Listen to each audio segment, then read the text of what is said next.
5 millibars.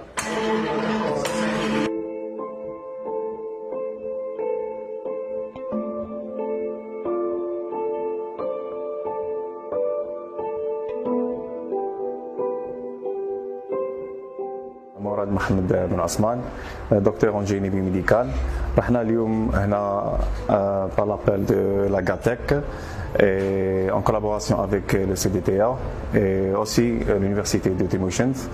Nous sommes ici aujourd'hui pour développer un respirateur artificiel vu la situation d'urgence que connaît notre pays et vu que le nombre de respirateurs artificiels sera en manque lorsque la vague de l'épidémie sera à son pic en Algérie.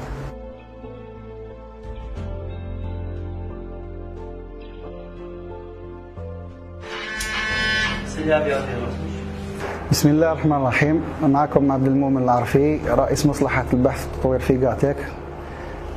غاتيك هي شركة مختصة في الكهرباء عموما في الجيني الكتريك، وعندنا فرع التطوير، وهذا فرع التطوير يتكون بخمس فروع: فرع في الميكانيك، وفرع في الإلكترونيك المحمولة، وفرع في الإعلام الآلي. وتعاوننا مع CDTA ومع جامعة عين تيموشنت فجو مختصين في البيوميديكال، وتعاوننا حتى مع مختصين في البلاد مختصين في ريانيماسيون في الإنعاش فادونا بزاف باش يعني اجتمعنا جميعا باش نحققوا هذا الجهاز، هذا تصميم الجهاز، يعني حتى باش نكونوا في الصورة اللي حيعاون هذو الناس اللي وقعوا في كورونا، اللي وقعوا في اضطراب تنفسي، يعني حيعاونهم بزاف.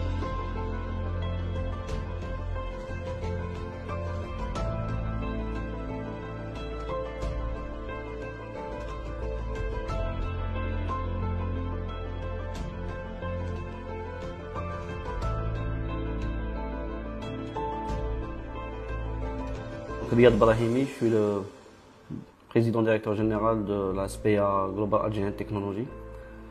Nous avons décidé le 16 mars au soir de prendre l'initiative en co-développement avec le CDTA du respirateur artificiel à développement 100% algérien. Tous les pays se sont retrouvés à partir de cette date-là, à cause de la situation sanitaire du monde, se retrouvent dans une situation de quasi-embargo.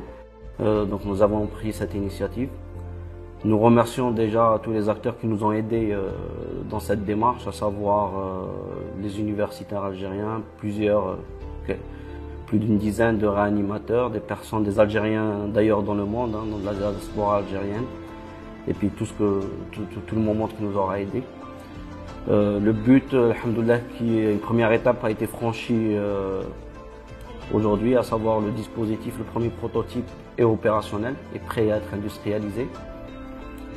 C'est un prototype qui aujourd'hui ne réunit pas, bien évidemment, tout ce qu'un modèle commercial contiendrait, mais qui obéit à cette situation, à la situation dans laquelle nous nous retrouvons aujourd'hui, et qui permettra de gérer des cas d'urgence, des cas un peu moins urgent, et puis il ira au-delà, il permettra même d'aller gérer des personnes qui sont en réanimation.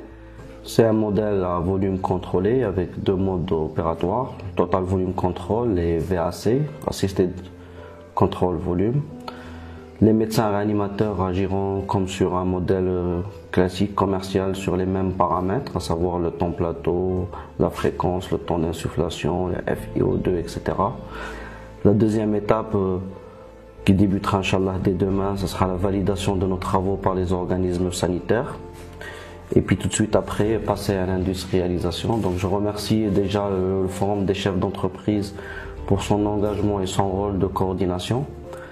Dans la commission d'ailleurs que je préside au sein du Forum Recherche et Développement et Université, nous allons tout de suite entamer une démarche de mobilisation de la totalité de nos membres. Plusieurs se sont d'ores et déjà manifestés avec le soutien de l'État et des organismes de notre chère patrie pour que rapidement nous puissions délivrer des respirateurs d'une façon complètement gratuite à nos hôpitaux, aux patients algériens et aux Algériens d'une façon générale.